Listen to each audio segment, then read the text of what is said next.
Students, welcome in wanna science classroom. आज मैं बताऊंगी आपको कि how to read NCERT book. NCERT book तो सभी पढ़ते हैं, पर आपका सही वे क्या है एनसीईआरटी बुक पढ़ने का, जिससे कि आपको हाई मार्क्स गेन होंगे। ये 10th और 12th के स्टूडेंट के लिए बहुत ज़्यादा इम्पोर्टेंट है। First point, 90%।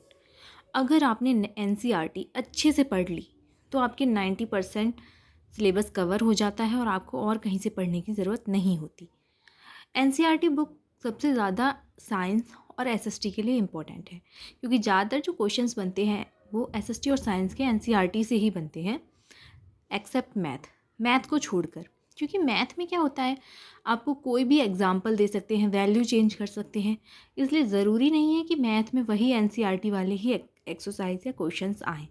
पर हाँ, आप एनसीईआरटी बुक से प्रैक्टिस कर सकते हैं। सेकंड पॉइंट है science, SST, language subject, teachers.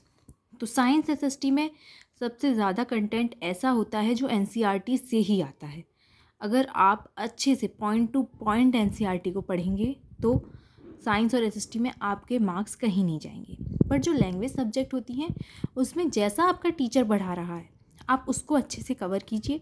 जो वो स्कूल में पढ़ा रहा है या ट्यूशन में, वैसे ही आप उसे लर्न कीजिए, तो लैंग्वेज सब्जेक्ट में आपके मार्क्स इजीली आ जाते हैं। लैंग्वेज में आपको कोई दिक्कत नहीं होती।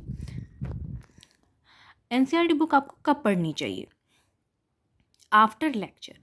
पहले आप अपने स्कूल में जाते हैं, टीचर आपको जब पढ़ा देता है उस चैप्टर को, तब आप एनसीईआरटी की बुक को पढ़िए, ताकि आपको कॉन्सेप्ट भी क्लियर होंगे और आपको समझ में भी आएगा, क्योंकि वो आपके टीचर ने आपको पहले ही समझा दिया है।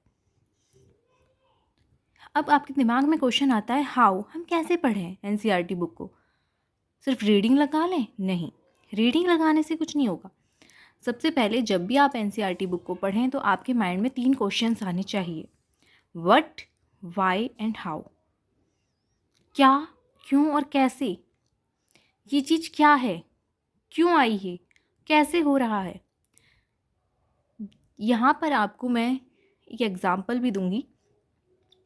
जैसे कि ये बुक है, अब इसमें ये टॉपिक है, तो सबसे पहले आपके माइंड में टॉपिक आना चाहिए कि क्या है ये टॉपिक। क्या में आपकी डेफिनेशन आ गई। क्यों है, क्यों का रीज़न भी बुक में दे रखा होता है। हाउ, कैसे, हाउ की जगह उसके फॉर्मूलेज आ जाते हैं, डेरिवेशंस आ जाती हैं, रिएक्शंस आ जाती हैं। तो इस तरीके से अगर आपको ये तीनों क्वेश्चंस अराइज हुए आपके माइंड में, तो आपको एनसीईआरटी बुक समझ में आ रही है। रिवीजन कैसे करें आप अपनी एनसीईआरटी बुक का? एक तो आपके पास, ये मत सोचें कि हम एनसीईआरटी बुक पर एक पेन या पेंसिल कुछ भी नहीं चलाएंगे। जब तक आप अपनी बुक को अच्छे से रगड़ नहीं देते, आपको पता ही नहीं चलेगा आपने बुक पढ़ी है या नहीं पढ़ी। आपने देखा होगा ना, टॉपर की बुक पर कितने लाल पीले पेन चले हुए होते हैं। वो ऐसे दिखाने के लिए नहीं चलाते, वो मेन पॉइंट को हाईलाइट करते हैं, ताकि जब एग्ज़ाम टाइम में वो रिवीजन करें तो उन्हें कोई दिक्कत ना हो। कैसे रिवीजन करते हैं वो?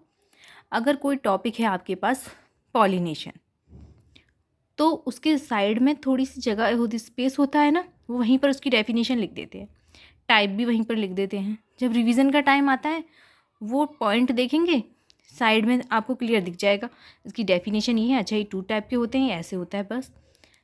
ऐसे ही फिजिक्स के टॉपिक में भी आप कर सकते हैं। वर्क क्या होता है, वर्क की डेफिनेशन लिखी, साइड में ही उसका फॉर्मूला भी लिख दिया, ऐसा यूनिट भी लिख दी, ताकि आप जब बुक खोलें तो तुरंत रिवीजन कर सकें, एक एक पेज को आपको टर्न करने की ज़रूरत ना पड़े। तो अपनी बुक पर ही आप छोटे छोटे नोट्स बना लीजिए। आजकल तो स्टिकर्स भी आते हैं, अगर आप अपनी बुक ख़राब नहीं करना चाहते तो उन स्टिकर्स को लगा दीजिए बीच बीच में। अगर आप एग्ज़ाम टाइम में पूरी बुक पढ़ने लग गए तो आपका टाइम वेस्ट हो जाएगा। ये है इजी वे, मैंने ये अप्लाई किया है इसलिए मैं आपको बता रही हूँ। अगर आप भी अच्छे मार्क्स गेन करना चाहते हैं तो इन पॉइंट्स को ट्राई करें और अच्छे मार्क्स लाएं। ये सबसे बेस्ट वे है एनसीईआरटी को पढ़ने का। पहले अपने कॉन्सेप्ट क्लियर करें टीचर्स से, फिर एनसीईआरटी को पढ़ें। लेक्चर के बाद माइंड में क्वेश्चन आए, व्हाट, व्हाई एंड हाउ, अपनी बुक पर ही हाइलाइटर से नोट डाउन करें इम्पोर्टेंट पॉइंट, ताकि रिवीजन करने में आपको दिक्कत ना हो। आपको और भी कोई वीडियो चाहिए तो प्लीज़ मुझे कमेंट करें। मेरे चैनल को लाइक शेयर और सब्सक्राइब करना ना भूलें। Thank you.